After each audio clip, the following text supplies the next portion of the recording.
Dans l'est de l'Ukraine, le Donbass est sous pression des troupes russes. Plusieurs localités sont en train de tomber.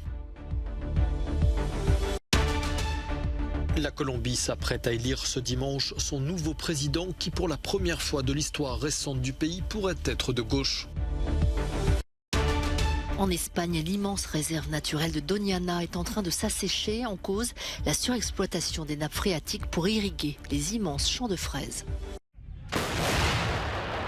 Les troupes russes avancent toujours sur le front de l'est de l'Ukraine. Dans le Donbass, la ville de Severodonetsk est presque entièrement encerclée à présent. C'est l'artillerie lourde qui fait la différence en faveur de Moscou, et Kiev le reconnaît. Les Ukrainiens affirment que les troupes russes contrôlent pratiquement la ville de Liman et ont presque encerclé Severodonetsk, qui fait office de capitale de la province de Lugansk. Jusqu'à 60% des maisons auraient été détruites dans cette localité. Quelques 12 000 personnes se trouvent encore dans la ville et passent une grande partie de la journée dans des abris, dans des conditions très difficiles. Si l'on en croit le ministère russe de la Défense, 550 cibles ukrainiennes ont été atteintes ce jeudi, entraînant la perte de 250 soldats ukrainiens. Mais les bombes russes ont aussi frappé des villes plus lointaines, comme Buzova ou Dnipro, où ce vendredi, une attaque a fait une dizaine de morts dans une installation militaire ukrainienne. Bien que la Russie se soit retirée de plusieurs fronts, les troupes russes temporisent et semblent garder leurs objectifs. Moscou a diffusé des images d'unités militaires en pleine opération de déminage dans la région de Kharkiv, deuxième ville du pays, où les troupes russes ont dû battre en retraite, mais restent à proximité et attendent leur heure. Et là où les obus d'artillerie ne peuvent pas frapper, les missiles à courte et moyenne portée ont pris le relais. L'enquête sur la tuerie au Texas qui a entraîné la mort de 19 enfants et 2 adultes ce mardi avance et la police est sous le feu des critiques. Elle indique qu'après avoir tiré sur sa grand-mère dans leur maison à Uvalde, l'assaillant de 18 ans s'est dirigé vers l'école primaire où il a pu entrer sans encombre. Il avait été rapporté qu'un officier de police du district scolaire avait confronté le suspect qui faisait son entrée. Ce qui n'est pas exact, il est entré sans être dérangé au départ. Donc, de la maison de sa grand-mère au fossé près de l'école où il a laissé son véhicule, jusqu'à son introduction dans l'école, il n'a été confronté par personne. Joe Biden se rendra sur les lieux du drame ce dimanche. Critique envers le lobby des armes, le dirigeant américain a appelé le Congrès à limiter l'accès aux armes à feu. 90% des propriétaires d'armes à feu sont favorables à la vérification universelle des antécédents. 84% des républicains et 80% des membres de la NRA soutiennent la vérification des antécédents. Comme l'a dit le président cette semaine, il est temps de transformer cette douleur en action. Il est temps que le Congrès agisse. Mais ce n'est pas la première fois que les démocrates proposent des projets de loi similaires, retoqués par les républicains. Ces derniers estiment que l'accès aux armes n'est pas à blâmer pour ce type de crime et mettent en avant le deuxième amendement de la Constitution américaine qui permet le port d'armes. L'attaque d'Uvalde, la plus meurtrière dans une école américaine depuis 2012, génère des réactions au sein de la population américaine qui s'est déjà réunie dans plusieurs villes du pays pour témoigner sa colère face à l'incapacité des autorités à éviter ces massacres.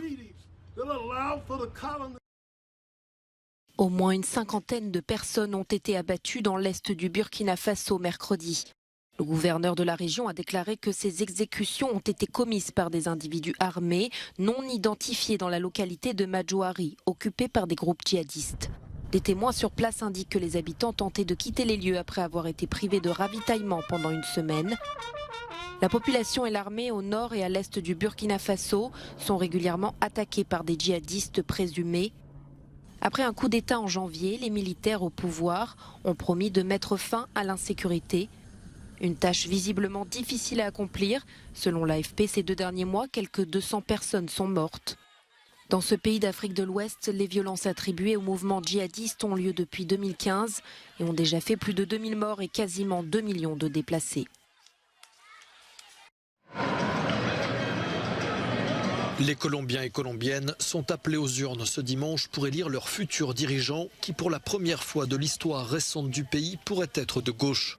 L'ancien guerriero Gustavo Petro, ici à l'image et aujourd'hui converti à la social-démocratie, est en effet donné favori de cette présidentielle.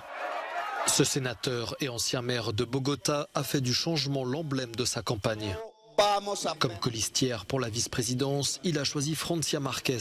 Cette afro-colombienne est notamment connue pour son combat contre l'exploitation minière, un combat qui lui a valu le prix Goldman pour l'environnement, l'équivalent du prix Nobel d'écologie, mais aussi de nombreuses menaces de mort. Ce duo promet la justice sociale, le retour à la paix, la transition verte et la lutte contre l'économie prédatrice et l'autoritarisme.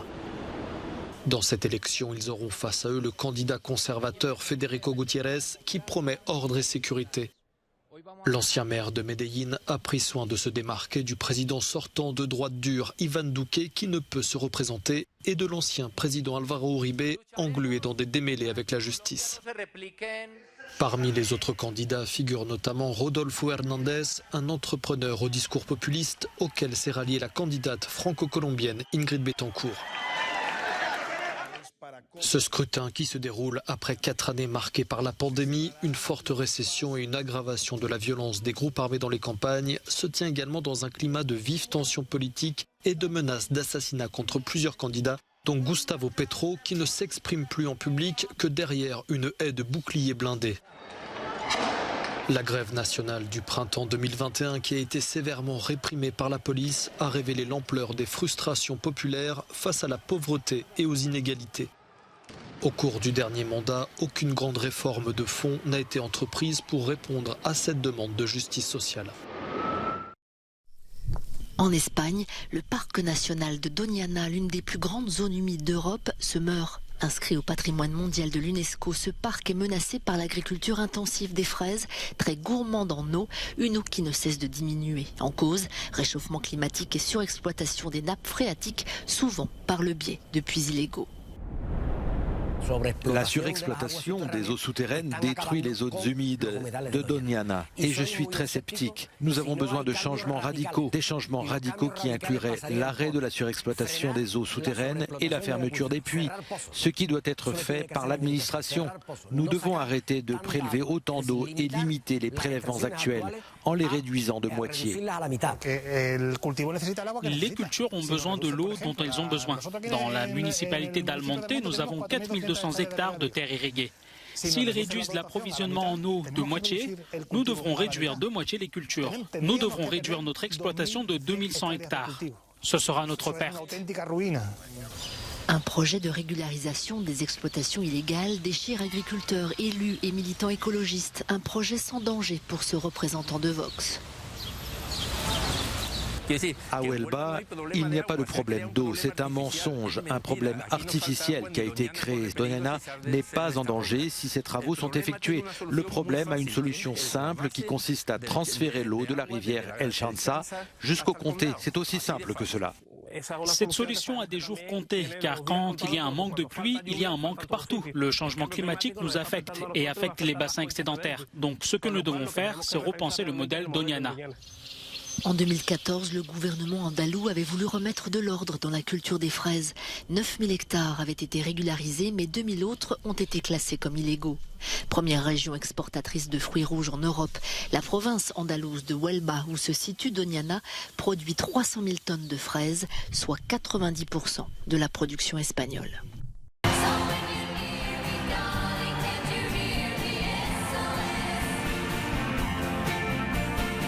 Le légendaire groupe suédois ABBA lance une série de concerts innovants à Londres. À 70 ans passés, les 4 chanteurs n'ont plus besoin de monter sur scène. Cette fois, ils laissent place à leurs jeunes avatars. Des hologrammes arborant leurs silhouettes et visages des années 1970. Mais que les fans se rassurent, les voix sont bien celles de leurs idoles.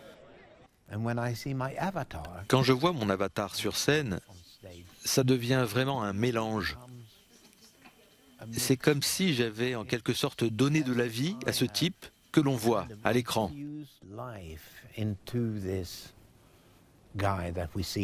Le spectacle est proposé 7 jours sur 7 jusqu'en octobre au ABBA Arena, lieu construit spécifiquement à cet effet. C'est très étonnant tout le travail qu'ils ont mis dans ce projet, vous savez, c'est incroyable, je peux vous le dire. La dernière représentation des artistes remonte à 40 ans. Ça a été un véritable événement familial ABBA, et c'est incroyable, je vais certainement revenir.